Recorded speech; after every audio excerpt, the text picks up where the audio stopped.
When it comes to commercial real estate, and particularly for office, do you think that we've seen the bottom? I think that when you see some of these mile marker buyers, I call them, stepping into the market, you see Blackstone step in with first buys in retail. Before this, it's always been retail apocalypse, and some of the folks dipping their toes in office. It's that you're finding a floor. The private markets don't move like public markets. You don't just get stocks going up and down like that in the private marketplace. It finds sort of floor, and takes time to filter through in the end. And a lot of it has to do with macroeconomics, inflation, and things like that start to come to pass and influence that pricing. And I want to bring you actually a Bloomberg news scoop from yesterday about what's going on in New York City when it comes to some of these luxury retailers, such as Chanel. According to a person familiar, Chanel in discussions to buy 745 Fifth Avenue, but it's also competing against the likes of LVMH. This is, again, according to people familiar. And the fact that you see this competition among luxury retailers for some of these best buildings, these big name buildings, what signal should the rest of the market take from that?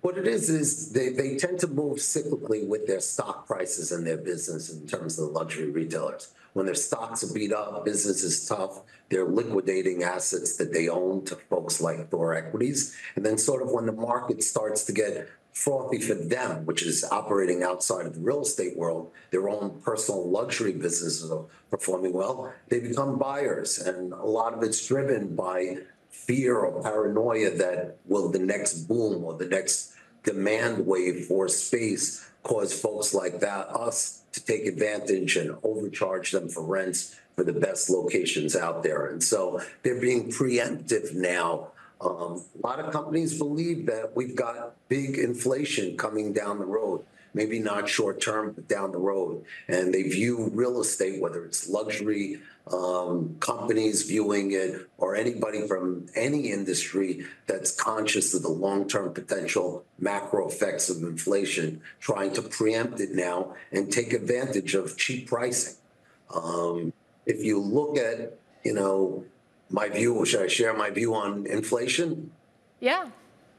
Okay. I view a bifurcated market today in terms of inflation. Mm-hmm. You've got my view of long-term inflation, which will benefit assets, hard assets like real estate, and then my short-term view on inflation. Long-term, all that government spending that we've been doing year after year, and might happen more before the elections coming up, combined with a world that's gone deglobalization, is creating a system where the infrastructure of so many companies and systems that are long-term focused are now being at threat, risk of a big hyperinflation coming down the road. That'll benefit, yes, it'll benefit equities, real estate, gold. I think that's part of the reason why gold may be moving up, even with interest rates moving up at the same time. And so they look at real estate being a hedge. And it doesn't look like it's any time soon than that deglobalization from world conflict is going to come undone. Yes, I do think Ukraine is toast.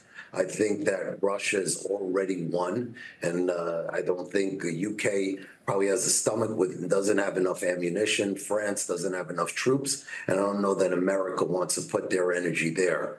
Mm-hmm. America, at the same time, is creating some of that world conflict that could create the inflation at the other side of the world. You look at the fact that recently America put 2,000 Green Beret troops on a Taiwanese island closer to China. It sends a message to me that, hey, this thing ain't over. And right. With that comes risk of inflation, which affects assets like real estate. So a lot to dig into there, but it sounds like what you're saying is that structurally there are some long-term forces that are going to benefit real estate there. And I mean, we could keep going on that, but unfortunately, I only have about 90 seconds left with you. So I do want to get... I'll just say this. Yeah. I'll just say this on inflation. I do think tomorrow's CPI report is going to short-term shock people how much it's coming down.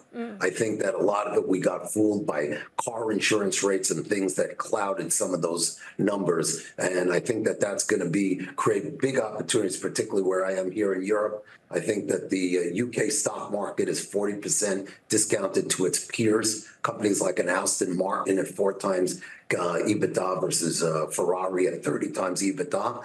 And then I think real estate in all asset classes here in Europe, extremely undervalued based upon investors being stuck in the mud here in Europe, not being as aggressive as American investors are, looking to jump back in and take advantage of a bottoming of pricing.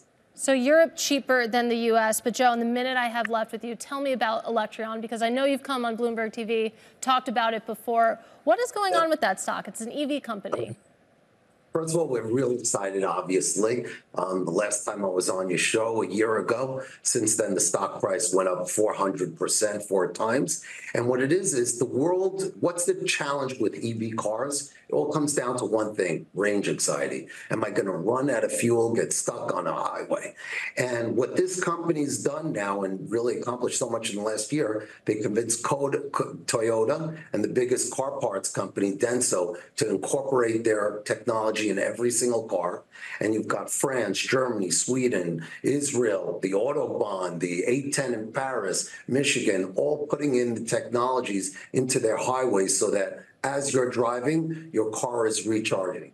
And within the same philosophy, it'll be working soon enough if Electron gets its distribution that they're hoping to be eventually in every single driveway and every major industrial parking lot. So when you pull into a parking lot, a bunch of buses, 250 buses, everyone could be simply recharging overnight wirelessly. You pull into your driveway, it'll be recharging wirelessly. And so that's a company we believe in greatly. We found it because of the real estate aspect of parking lots, et cetera, and finding a solution that wasn't as difficult as individual recharges. It's a business, obviously, we're excited about a year ago here on Bloomberg News, and we're as excited, if not more excited, now that the whole world has woken up to the fears of range anxiety with EV cars.